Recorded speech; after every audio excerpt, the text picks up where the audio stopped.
నమస్కారం Asia TV వార్తలకు స్వాగతం. నా పేరు సుమలత. వార్తల్లో ముందుగా హెడ్లైన్స్.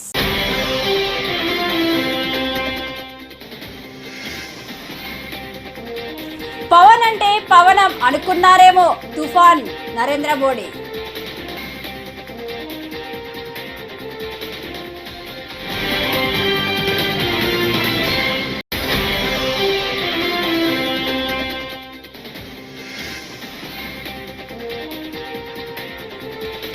నరసింహస్వామి ఆశీస్సులతో మంగళగిరిని నంబర్ 1 గా నిలుపుతా నారా లోకేష్.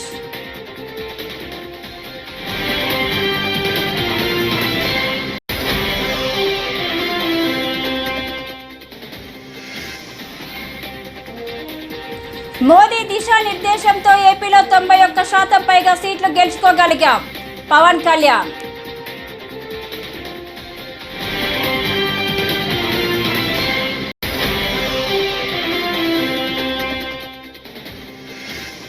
తెలుగుదేశానికి ఆంధ్రప్రదేశ్ అభివృద్ధి సంక్షేమమే ముఖ్యమని, పదవులు కాదని ఆ పార్టీ సీనియర్ నేత కడకమేడల రవీంద్ర కుమార్ స్పష్టం.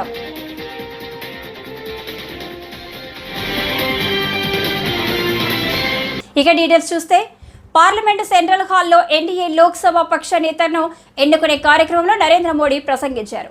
ఈ సందర్భంగా పక్కనే ఉన్న పవన్ కళ్యాణ్ ఉద్దేశించి ఆసక్తికర వ్యాఖ్యలు చేశారు. పవన్ ఇక్కడే ఉన్నాడు, పవన్ అంటే పవనం అనుకున్నారేమో, తుఫాను అని అభివర్ణించారు. ప్రధాని వ్యాఖ్యలతో పవన్ చేతులు జోడించి కృతజ్ఞతలు తెలిపారు. అనంతరం ప్రధాని ప్రసంగం కొనసాగిస్తూ ఏపీలో కూటమి సాధించింది మామూలు విజయం కాదని, మహా విజయం అని కొనియాడారు. ఆ భారీ విజయం ఏపీ ప్రజల ఆకాంక్షలకు అద్దం పట్టిందని అన్నారు. ఏపీ ప్రజలు తమకు ఇచ్చిన బహుమతిగా ఈ విజయాన్ని భావిస్తామని చెప్పారు. ఏపీ, అరుణాచల్ ప్రదేశ్, సిక్కింలో క్లీన్ స్వీప్ చేశామని, ముఖ్యంగా ఏపీలో చంద్రబాబుతో కలిసి చారిత్రాత్మక విజయం సాధించామని తెలిపారు. ఏపీ ప్రజలు తమకు పెద్ద ఎత్తున మద్దతు ఇచ్చారని మోదీ హర్షం వ్యక్తం చేశారు.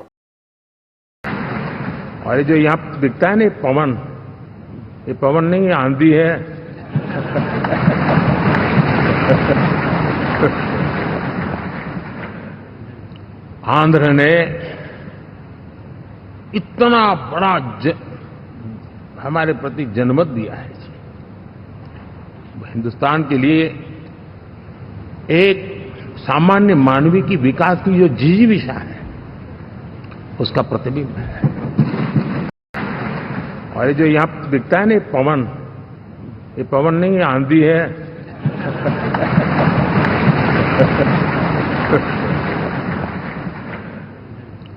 आंध्र ने इतना बड़ा हमारे प्रति जनमत दिया है। हिंदुस्तान के लिए एक सामान्य मानवीय की विकास की जो जिजीविषा है, उसका प्रतिबिंब है। ఢిల్లీలో ఇవాళ ఎన్డీఏ లోక్సభ పక్ష నేతను ఎన్నుకునే కార్యక్రమానికి జనసేన పార్టీ అధినేత పవన్ కళ్యాణ్ కూడా హాజరయ్యారు. ఎన్డీఏ కూటమి నేతగా మోదీని ఏకగ్రీవంగా ఎన్నుకున్న సందర్భంగా పవన్ ప్రసంగించారు. కాశ్మీర్ నుంచి కన్యాకుమారి వరకు దేశం మొత్తానికి మోదీ ఒక స్ఫూర్తి అని కొనియాడారు. మోదీ స్ఫూర్తితోనే తాము ఏపీలో ప్రబంధనం సృష్టించగలిగామని చెప్పారు. మోదీ దిశానిర్దేశంతో రాష్ట్రంలో 91% పైగా సీట్లు గెలుచుకోగలిగామని అన్నారు. ఎన్డీఏ పక్ష నేతగా మోదీకి తాము సంపూర్ణ మద్దతు ప్రకటిస్తున్నామని, ఆయన వెనుక తామంతా ఉన్నామని పవన్ కళ్యాణ్ స్పష్టం చేశారు. మోదీ ప్రధానమంత్రి పీఠంపై ఉన్నంత వరకు భారత్ ఏ దేశానికి భయపడదని అన్నారు. మోదీ నాయకత్వంలో పనిచేయడం గర్వంగా భావిస్తున్నామని తెలిపారు. I'm fortunate and grateful for giving this opportunity to be here. It started in 2014 in the same place. And Honorable Chandrababu Naidu ji said, we're going to see Modi ji to rule this country for 15 years, and it's happening, sir. Chandrababu ji, your prophecy came true. Modi ji, you truly inspired the nation. As long as you are the Prime Minister of this country, our country will never bow down to anyone, sir. The mighty Himalayas will never bow down like that. Under your leadership, Bharat will never bow down. And we really take pride under your leadership, to work under your leadership, sir. We really take pride. And from Kashmir to Kanyakumari, Kamakya to Dwaraka, and you have inspired everyone, sir. You have inspired everyone. We all rally behind you. We all rally behind you. The way you have triggered us to serve the nation, the kind of patriotism you have instilled in us by your actions, by your words, by your deeds, and the kind of development you had shown us in the progress. And sir, I'm deeply honored and for listening to us, for looking at Andhra Pradesh. Under your guidance, under your support, we are able to sweep the polls. We got 91% victory there. We got తెలుగుదేశానికి ఆంధ్రప్రదేశ్ అభివృద్ధి సంక్షేమమే ముఖ్యమని, పదవులు కాదని ఆ party senior నేత కనకమేడల రవీంద్ర కుమార్ స్పష్టం చేశారు. ఆంధ్రప్రదేశ్ పునర్నిర్మాణానికి పునరంకితమవుతామన్నారు. ఎన్డీఏలో భాగస్వామ్యంగా ఉంటూ కేంద్ర సహకారంతో రాష్ట్రానికి కావలసిన వాటిని సాధిస్తామని చెప్పారు. ఢిల్లీలో చంద్రబాబు అధ్యక్షతన జరిగిన ఎంపీలు తెలుగుదేశం నేతల సమావేశంలో కనకమేడల పాల్గొన్నారు. ఇప్పుడున్నటువంటి రాష్ట్రంలో ఈ 5 సంవత్సరాల్లో జరిగిన విధ్వంసాన్ని దృష్టిలో పెట్టుకుని ఆంధ్రప్రదేశ్ని పునర్నిర్మించడానికి, ఆంధ్రప్రదేశ్లో ఉన్న మౌలిక వసతులను కల్పించడానికి కావలసినటువంటి నీటి సౌకర్యము, ఇరిగేషన్ నీటి సౌకర్యము ఇట్లాంటివన్నీ కల్పించి పడకేసినటువంటి పోలవరం ప్రాజెక్టుని పునర్నిర్మించటం, అలాగే పాడుపెట్టినటువంటి అమరావతిని మళ్ళీ తిరిగి క్యాపిటల్గా నిర్మించడం, ఇట్లాంటివన్నీ మా ఎన్నికల మేనిఫెస్టోలో ఆంధ్రప్రదేశ్లో ఎన్నికల సందర్భంలో మేము ఏదైతే వాగ్దానాలు చేశామో ఆ వాగ్దానాల అమలుకు సంబంధించి నిత్యము ఎన్డీఏతో మేము సత్సంబంధాలు కలిగి కేంద్ర ప్రభుత్వం యొక్క సహకారాన్ని కోరుతాం. అదే దశల వారీగా, అంశాల వారీగా కొనసాగుతున్న ప్రక్రియ. ఈ ఒక మీటింగులో తీసుకునేటటువంటి నిర్ణయం కాదు. అది కంటిన్యూస్గా మేము ఎన్డీఏలో ఉంటాము కాబట్టి ఎన్డీఏతో రిలేషన్ ద్వారా మాకు కావలసినటువంటి ఆంధ్రప్రదేశ్కి, మాకు ఇన్ ది సెన్స్ ఆంధ్రప్రదేశ్ భవిష్యత్తుకు కావలసినటువంటి అంశాలన్నీ కూడా ఒకటికి ఒకటి కేంద్ర ప్రభుత్వం ద్వారా రిక్వెస్ట్ చేసి వాళ్ళ ద్వారా మేము సాధించుకుని ఆంధ్రప్రదేశ్ పునర్నిర్మాణానికి అంకితమవుతాం. Thank you. ఆంధ్రప్రదేశ్లో ఎప్పుడూ కూడా తెలుగుదేశం పార్టీ పదవుల కోసం ప్రాకులాడలేదు. పదవుల గురించి మేము పదవులను కూడా పణంగా పెట్టి వాజ్పేయి గారి గవర్నమెంట్లో బయట నుండి సపోర్ట్ చేసి ఆంధ్రప్రదేశ్లో పదవులు తీసుకోకుండా 5 సంవత్సరాలు వాజ్పేయి గారి గవర్నమెంట్కి ఎటువంటి ఇంటర్ఫీరెన్స్ లేకుండా కొనసాగిందండి. అప్పుడు కూడా మేము ఎన్డీఏలో ఉన్నాం. కనుక ఆంధ్రప్రదేశ్కి పదవులు, తెలుగుదేశానికి పదవులు ముఖ్యం కాదు.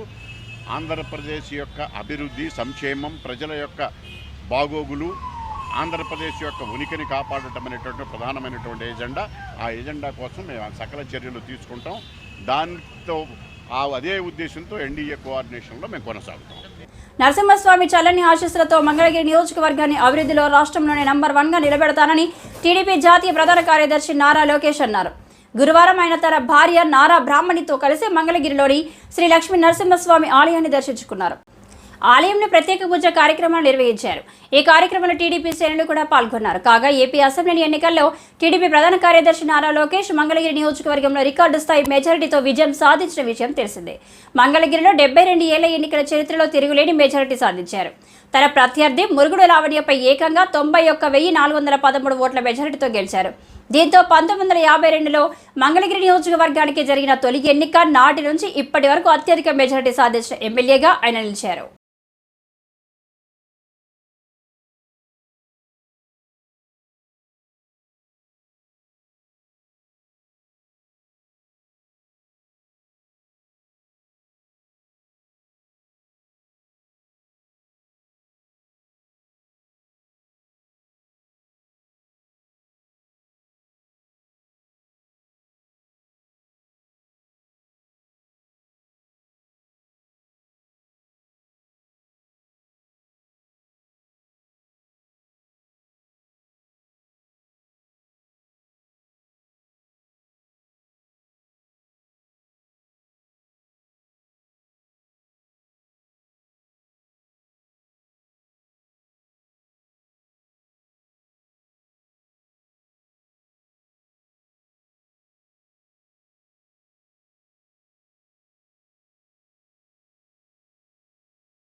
ఆంధ్రప్రదేశ్ రాష్ట్రానికి స్వర్ణ యుగం మొదలైంది సినీ నటుడు శివాజీ అన్నారు.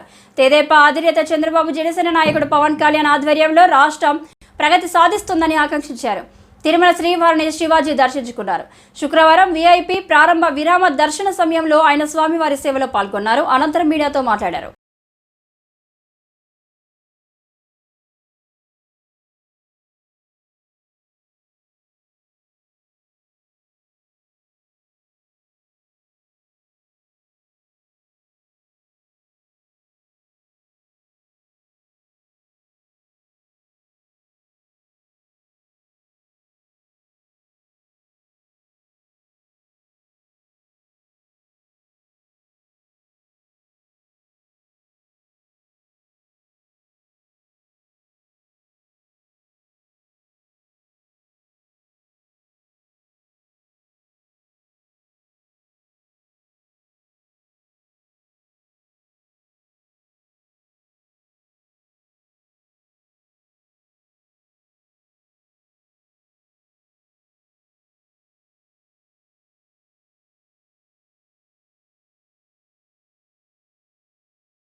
ఆమెను చూస్తే కళకళలాడుతూ ఉన్నాడు. అంతకుముందు చూస్తే కొంచెం తేడాగా ఉన్నాడు. ఇప్పుడు బాగుంది, అంతా బాగుంది. వేస్ట్ మాటలు, వేస్ట్ ముచ్చట్లు చేయొద్దు. ఆంధ్రప్రదేశ్, అమరావతి, పోలవరం ఈ రెండు స్వామి లక్ష్యాలు. స్వామి దగ్గర మాట ఇచ్చిన వాళ్ళకి ఎటువంటి పాఠాలు నేర్పించాడో మీరు అందరు చూశారు. సో ఆంధ్రప్రదేశ్ బాగుండాలి, బాగుంటుంది. చంద్రబాబు నాయుడు గారి ఆధ్వర్యంలో, పవన్ కళ్యాణ్ గారు, అలాగే బీజేపీ ఈ కూటమి ఆధ్వర్యంలో ఆంధ్రప్రదేశ్ అద్భుతమైన ప్రగతి సాధిస్తుంది. అనుమానమే లేదు. ఎవరు తిట్టుకోవాల్సిన అవసరం లేదు. ఇప్పటికైనా అర్థం చేసుకోండి. మీరు ఆ రోజు తిట్టినా కొట్టినా తిరిగి ఈరోజు కర్మ మళ్ళీ మీ చుట్టూ తిరిగి మిమ్మల్ని తిడుతున్నారు, మిమ్మల్ని కొడుతున్నారు. అవసరమా? ప్రజలంగా ఉండాలి కానీ ఏదో భుజానేసుకొని నెత్తినేసుకొని ప్రజల్ని ఇబ్బంది పెట్టడం కరెక్ట్ కాదు. అందరూ బాగుండాలి, అంతా బాగుంటుంది. ఆంధ్రప్రదేశ్కి స్వర్ణయుగం మొదలైంది. ఇది చూసుకోండి. ఇది స్వామి నిర్ణయం. ఇది స్వామి దగ్గర డ్రామాలు దొబ్బితే ఎవరికైనా ఇదే శిక్ష. జనసేన అధినేత పవన్ కళ్యాణ్ తన అన్నయ్య చిరంజీవి ఇంటికి వెళ్లారు. ఏపీ ఎన్నికల్లో ఘన విజయం సాధించిన తర్వాత పవన్ తొలిసారిగా అన్నయ్యను కలిసేందుకు వెళ్లారు. చిరంజీవి కాళ్లు మొక్కి అన్నయ్య నుంచి పవన్ ఆశీర్వాదం అందుకున్నారు. తల్లి హారతిచ్చి పవన్ ను ఆశీర్వదించారు. పవన్ రాకతో మెగా ఇంట ఆనందం వెల్లివిరిసింది.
రాష్ట్రంలో వైఎస్ఆర్ కాంగ్రెస్ పార్టీ సానుభూతి పరులనే లక్ష్యంగా టీడీపీ దాడులు జరుపుతుందని మాజీ మంత్రి పేర్ని నాని పేర్కొన్నారు.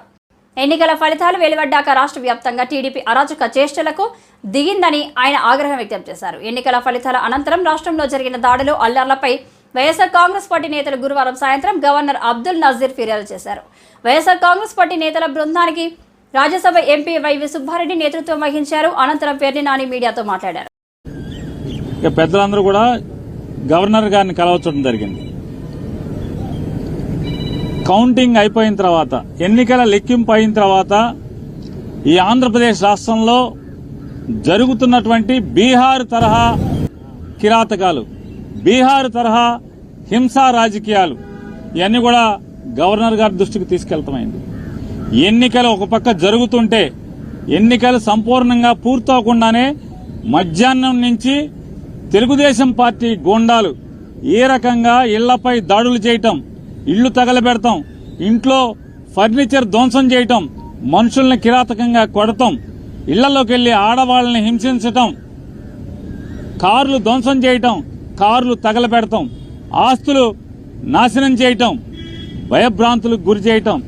అంటే తెలుగుదేశం పార్టీ అధికారంలోకి వస్తే ఎర్ర పుస్తకంలో, అంటే ఎర్ర పుస్తకంలో ఏం రాసుకున్నారా అంటే మేము హింస కోసమే, ఈ కక్ష తీర్చుకోవడం కోసమే, మాకు వ్యతిరేకంగా వైఎస్ఆర్ కాంగ్రెస్ పార్టీ ఎవరు జెండా పట్టుకుంటే వాళ్ళనల్లా కిరాతకంగా హింసిస్తాం, వాళ్ళ ఆస్తులు ధ్వంసం చేస్తామనేటువంటి దానికోసమే అధికారంలోకి వచ్చినట్టుగా ఇవాళ వాళ్ళు ప్రవర్తిస్తున్నారు.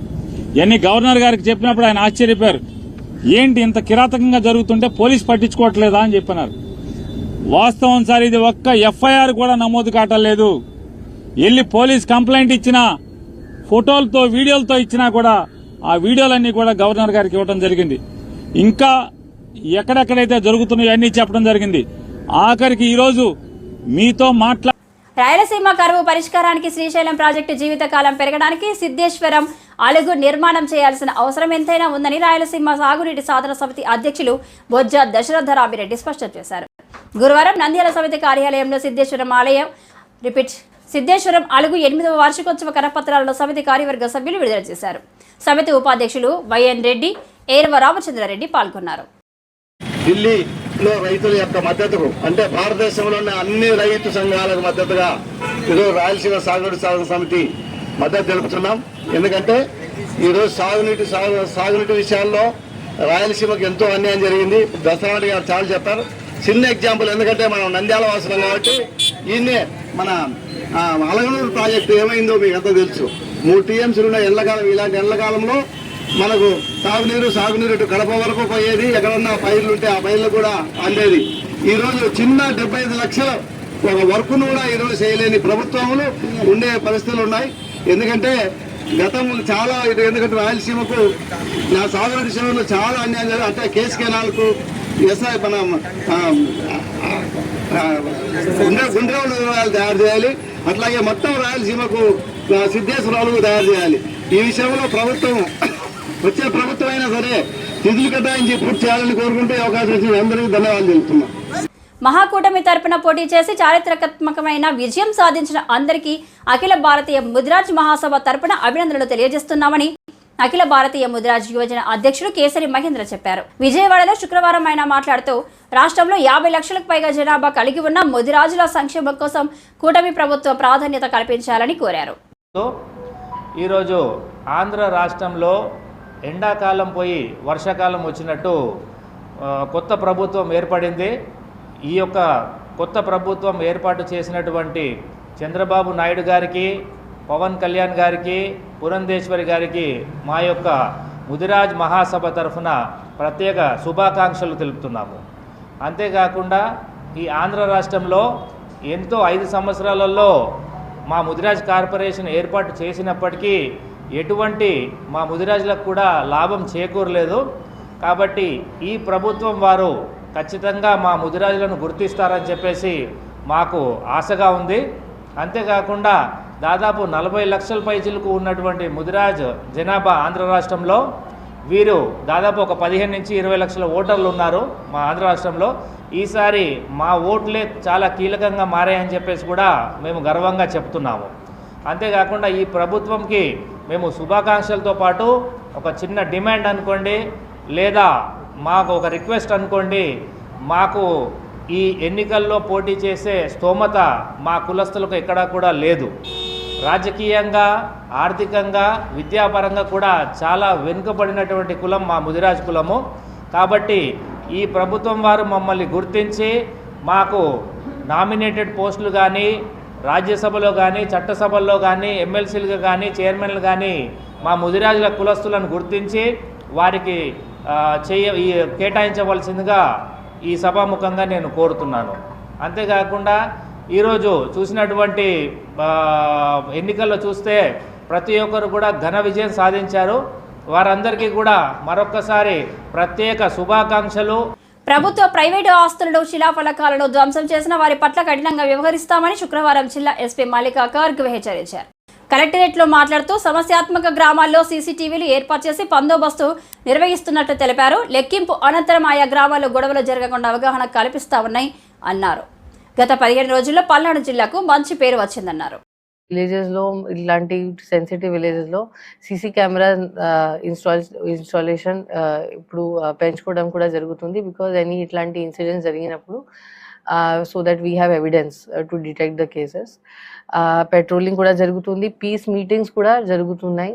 పీస్ మీటింగ్స్ కూడా స్టార్ట్ చేయడం జరిగింది ఈ రోజు నుంచి, వేర్ ఆల్ కమ్యూనిటీ ఎల్డర్స్కి ఇంక్లూడ్ చేసి వాళ్ళతో సో దట్ ఆ ఊర్లో ఏమీ ఇష్యూస్ లేకుండా చూడటానికి అది కూడా మనం స్టార్ట్ చేసాము. స్టాచ్యూ ప్రొటెక్షన్ కమిటీస్ కూడా ఈ రోజు నుంచి ఫామ్ చేయడం జరుగుతుంది. సో ఎనీ టైప్ ఆఫ్ ఈ స్టాచ్యూస్ దగ్గర ఇక్కడ ఎవరు పెట్టి ఉన్నారు వాళ్ళ పర్సన్స్ అక్కడ ఉండి ఆర్ అక్కడ సీసీటీవీ కెమెరా ఇన్స్టాల్ చేసి, అండ్ మనం గవర్నమెంట్ బిల్డింగ్స్ మీద మన ఫోకస్ ఎక్కువ ఉంటుంది. Because government buildings are government property. Government ప్రాపర్టీకి ఏదైనా జరిగితే అది that is a very very serious issue. దానిలో PDPP act, prevention of damage to public property act కూడా దానిలో వేయడం జరుగుతుంది. అది చాలా సీరియస్. కాకినాడ రూరల్ నియోజకవర్గంలో కూటమి అభ్యర్థి పంతం నానాజీని భారీ మెజారిటీతో గెలిపించడం జరిగిందని మాజీ ఎమ్మెల్యే పిల్లి అనంతలక్ష్మి సత్యనారాయణమూర్తి పంతం నానాజీ పేర్కొన్నారు. కాకినాడలో 19 నానాజీ ఇంటి వద్ద శుక్రవారం ఎమ్మెల్యే పంతం నానాజీ వివాహ వార్షికోత్సవం సందర్భంగా పలు ప్రముఖులు శుభాకాంక్షలు తెలిపారు. ఈ సందర్భంగా ఆయన మాట్లాడుతూ రాష్ట్రంలోని అధిక మెజారిటీతో తనను గెలిపించడం జరిగిందన్నారు. సామాన్యుని బాధ్యత కాదు, 136,000 ఓట్లు అంటే లాస్ట్ టైం ఆల్మోస్ట్ ఒక వ్యక్తికి 2 వ్యక్తులు గెలిచిన ఓట్లు ఇవాళ నాకు పోల్ చేశారు. భయం వేస్తూ ఉంది. ఈ బాధ్యత నేను ఇంత ఎలా మోయగలనా అని. ఎందుకంటే అంత అభిమానం నా మీద చూపించారు, మా నాయకుడి మీద చూపించారు, చంద్రబాబు యొక్క పాలనా దక్షతలో చూపించారు, ఎన్నికల్లో చూపించారు. ఖచ్చితంగా మీ అందరి సహకారంతో, ముఖ్యంగా మీ అందరి సహకారం కూడా అర్థిస్తున్నాను. ఒకసారి ఈ పరిపాలనా భాగంలో మీ అందరి సహకారం కూడా కావాలి. మీ అందరి సహకారంతో ఎక్కడికో అట్టడుగు తెలియజేసినటువంటి కాకినాడని పైకి తీసుకొద్దాం. మనందరం కలిసి దీన్ని ముందుకు తీసుకెళ్ళాలని చెప్పి నాకు ఓటేసిన ప్రజలందరినీ కూడా కోరుతాను. అందులో ఉన్నటువంటి పెద్దలు, విద్యార్థులు ఎవరైతే ఉన్నారో వాళ్ళందరూ సలహా నాకు ఎప్పటికప్పుడు ఇవ్వండి. ఖచ్చితంగా అమలు సాధ్యమైనటువంటి కూడా ఖచ్చితంగా అమలు చేస్తాను. ఏదైతే మౌలిక సదుపాయాల గురించి చెప్పానో అది ముఖ్యమంత్రి గారిని, మా నాయకుడిని ప్రాధాన్యపడినా సరే, రోజు కూర్చొని సరే మౌలిక సదుపాయాలు కాకినాడ రోజు కాన్స్టిట్యూన్సీ ఖచ్చితంగా చేసి పెడతాము. ఇప్పుడే హాస్పిటల్ సూపరింటెండెంట్ గారు వస్తామని రిక్వెస్ట్ చేయడం జరిగింది. మా కాన్స్టిట్యూన్సీ నుంచి ఎవరన్నా వచ్చినప్పుడు ఖచ్చితంగా మేము ఎవరైనా దగ్గర ఉంటాం. బాబు జాయిన్ చేసి దగ్గర డిశ్చార్జ్ చేసే దగ్గర పేషెంట్ కూడా అటెండెంట్ చాలా బాధతో ఉంటాడు. ఆ అటెండెంట్ చేసే కార్యక్రమం మా కార్యక్రమం మా నాయకుడు కార్యకర్త మా నాయకుడు చేస్తారు అని చెప్పి నేను తెలియజేస్తాను. అలాగే మిత్రుడు సత్యబాబు గారి మీద ఇంజనీర్లు వచ్చారు, జబర్దస్త్ కూడా నాకు కష్టపడి చేశారు. విశాఖ భీమిలి PM పాలెం పోలీస్ స్టేషన్లో శుక్రవారం పత్రికా సమావేశం జరిగింది. ఏసీపీ బి సునీల్ మాట్లాడుతూ పోతిన వెంకట్రావు అనే వ్యక్తికి వాట్సాప్లో బెదిరింపు ఫోన్లు వస్తున్నాయి అని PM పాలెం పోలీసులను ఆశ్రయించారు. నాకు 2 పిల్లలున్నారు, అందులో ఒకరిని చంపేస్తాం అని బెదిరిస్తున్నారు అని కంప్లైంట్ ఇవ్వడం జరిగింది. PM పాలెం పోలీసులను ఆశ్రయించారు అని ఏసీపీ తెలిపారు. నార్త్ సబ్ డివిజన్లో ఉన్నటువంటి PM పాలెం పోలీస్ స్టేషన్ పరిధిలో మనకి ఆఫ్టర్నూన్ ఒక కంప్లైంట్ రావడం జరిగింది. పోతిన వెంకట్రావు అని చెప్పేసి ఒక రియల్ ఎస్టేట్ వ్యాపారి PM పాలెం పోలీస్ స్టేషన్కి వచ్చేసి తను సార్ ఇట్లా మాకు వాట్సాప్లో బెదిరింపు మెసేజ్లు వస్తూ ఉన్నాయి, నాకు 2 పిల్లలు ఉన్నారు, 2 అబ్బాయిలు ఉన్నారు, ఆ ఇద్దరు అబ్బాయిల్లో ఒక అబ్బాయిని చంపేస్తాము, ఆ అబ్బాయిని చంపడానికి నాకు ఒక డీల్ వచ్చింది, ఆ డీల్ వచ్చినప్పుడు ఆ అబ్బాయిని చంపకుండా ఉండాలి అంటే నువ్వు నాకు 20 lakhs ఇవ్వాలని చెప్పేసి వాట్సాప్లో మెసేజ్లు వస్తున్నాయని చెప్పేసి మనకు కంప్లైంట్ ఇవ్వడం జరిగింది. ఆ కంప్లైంట్ మనం రిసీవ్ చేసుకొని ఆ వాట్సాప్ నెంబర్ ఇవన్నీ కూడా మనం గ్యాదర్ చేసుకొని ఏం చేసామంటే దాన్ని ఎఫ్ఐఆర్ రిజిస్టర్ చేసేసేసి ఇమీడియట్గా దాని మీద అతనికి మనం ఒక ఐడియా ఇవ్వడం జరిగింది. ఏంటంటే ఇట్లా మా దగ్గర 20 లక్షలు మేము కట్టలేము, మా దగ్గర 5 లక్షలు ఉన్నాయని చెప్పేసి పోలీసు ఒక ప్లాట్ చేసాము. ప్లాట్ చేసేసేసి 5 లక్షలు ఉన్నాయని చెప్పేసి మనం 5 లక్షలు క్యాష్ ఒకటి పిక్ని అరేంజ్ చేసేసుకొని ఆ పిక్ని అతనికి పంపిస్తే ఈ డబ్బులు పట్టుకొని సాంకేతిక కాలేజ్ ఏరియాకి రమ్మని చెప్పేసి అతను కంప్లైనెంట్కి చెప్పడం జరిగింది. ఎవరైతే మన కిడ్నాపర్గా అనుకుంటున్నామో కంప్లైనెంట్కి చెప్పడం జరిగింది. ఆ కంప్లైనెంట్కి చెప్పినప్పుడు ఈ కంప్లైనెంట్ ఈ అమౌంట్తో పాటు అతను ఒక్కనే ఫస్ట్ పంపించడం జరిగింది. అతను ఫాలో అవుతూ పిఎంపాలెం పోలీసులు మరియు టాస్క్ ఫోర్స్ పోలీసులు ఇద్దరు కూడా వెంబడించడం జరిగింది. వెంబడించిన తర్వాత అతను కంటిన్యూగా అతనికి వీడియో కాల్లోనే ఉన్నాడు. కంటిన్యూగా కంప్లైనెంట్తో వీడియో కాల్ మాట్లాడుతున్నాడు. వీడియో కాల్ మాట్లాడి నువ్వు ఎక్కడి వరకు వచ్చావు, ఏంటి, నీ పక్కన ఎవరున్నారు, ఇట్లా డీటెయిల్స్ అన్నీ అడుగుతూ ఉంటే అతను మొత్తం వీడియో అంతా కూడా చూపిస్తూ వెంటనే పోలీసు వెనక వస్తున్నారన్న విషయాన్ని అతను అర్థం కానివ్వకుండా చేయడం జరిగింది. చేసేసేసి అతనికి అమౌంట్ మొత్తం చూపించిన తర్వాత ఒక పలానా చోట పెట్టు అని చెప్పేసి చెప్పినప్పుడు అక్కడ అమౌంట్ పెట్టడం జరిగింది. అతని అమౌంట్ తీసుకోవడానికి వచ్చినప్పుడు వెంటనే పోలీసు అతన్ని క్యాచ్ చేయడం జరిగింది. క్యాచ్ చేసి మనం అతన్ని ఎంక్వైరీ చేసినప్పుడు ఇలానే అతను ఇటువంటి మెసేజెస్ ఒక ముగ్గురికి పెట్టడం జరిగింది. ముగ్గురికి పెట్టడం జరగడం వల్ల వాళ్ళకు కూడా మనం పిలిపించేసి వాళ్ళని కూడా ఎంక్వైరీ చేసుకొని ఈ కేసులో వాళ్ళని కూడా వాళ్ళని కూడా ఫర్దర్గా మన ఇన్వెస్టిగేషన్లో వాళ్ళు కూడా వైజాగ్ కాదు, లిమిట్స్ కాదు. ఒకళ్ళేమో మనకి ఇప్పుడు కంచిరపాలెంలో డిమార్ట్ మేనేజర్గా పనిచేస్తున్నారు. పేరు ఉంది. ఎందుకంటే ఇతను 2017లో ఇతను సాంకేతిక కాలేజీలో పాలిటెక్నిక్ కంప్లీట్ చేసిన తర్వాత ఈ వార్తలు ఇంతటితో సమాప్తం. నమస్కారం.